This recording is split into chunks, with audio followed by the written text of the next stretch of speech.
안녕하십니까. 오늘은 전통사찰 제87호 파주에 있는 용암사에 왔습니다.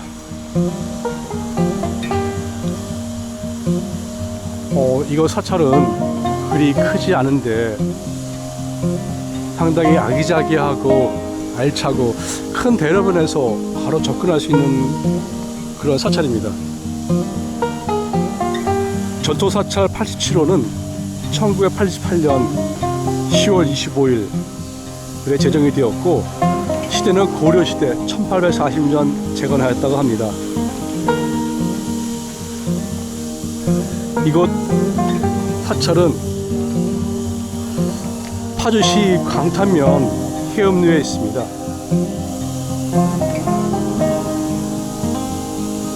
사찰이 오래되다 보니 보수할 곳도 많고 해서 오늘은 오다 보니까 사찰을 대대적인 정비 공사를 하고 있습니다. 이제 장마철도 어느덧 끝나가는데 아직 빗줄기는 남아 있어가지고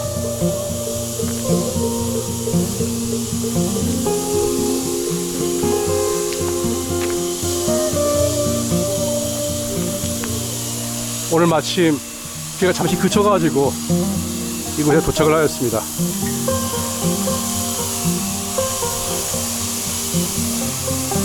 경자년 우란분절 백중맞이, 보통 대웅전이라고 하는데 여기에는 대웅보전을 했습니다.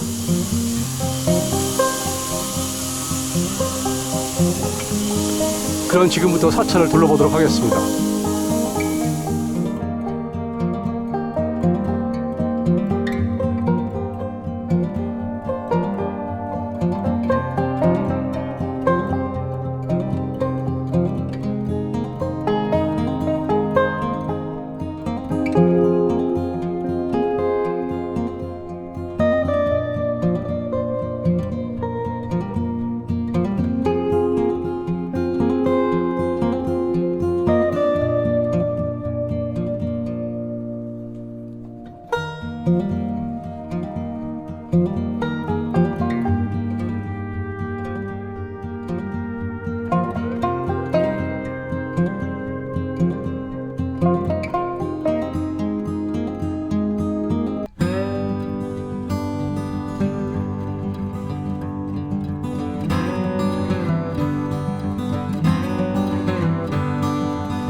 파주 6mm 마의 이불 입상. 보물 제93호. 지정일 1963년 1월 21일. 고려시대. 소재지 파주시 광탄면 해음로 742-28. 거대한 천연 암벽에 두 고의 불상을 우람하게 새겼는데 머리 위에는 돌갓을 얹어 토속적인 분위기를 느끼게 합니다. 자연석을 그대로 이용한 까닭에 신체 비율이 맞지 않아 굉장히 거대한 느낌이 듭니다. 이런 점에서 불성보다는 세속적인 특징이 잘 나타나는 지방화된 불상입니다. 왼쪽에 둥근 갓을 쓴 원리 불은 목이 원통형이고 두 손은 가슴 앞에서 연꽃을 쥐고 있습니다. 오른쪽에 사각형 갓을 쓴 방림불은 합장한 손 모양이 다를 뿐 신체 조각은 왼쪽 불상과 같습니다. 지방민의 구전에 의하면 둥근 가시의 불상은 남상, 모난 가시의 불상은 여상이라 합니다. 고려 선종이 자식이 없어 원신 공주까지 맞이했지만 여전히 왕자가 없었습니다. 이것을 못내 걱정하던 공주가 어느 날 꿈을 꾸었는데 두 도송이 나타나 우리는 장지산 남쪽 기슭에 있는 바위 틈에 사는 사람들이다. 매우 시장하니 먹을 것을 달라 하고는 사라져 버렸습니다. 꿈을 깬 공주가 하도 이상하려 왕께 아뢰었더니 왕은 그 사람을 장지산에 보내어 알아보게 하였는데 장지산 아래에 큰 바위 둘이 나란히 서 있다고 보고하였습니다. 왕은 즉시 이 바위에다 두 도송을 새기게 하여 절을 짓고 불공을 들였는데 그 해에 왕자인 한산후가 탄생했다는 것입니다. 이 불상들은 고려시대 조각으로 우수한 편은 아니지만 탄생 설화가 있는 점 등을 미루어 볼 때 고려시대 지방화된 불상 양식을 연구하는 귀중한 예로 높이 평가됩니다.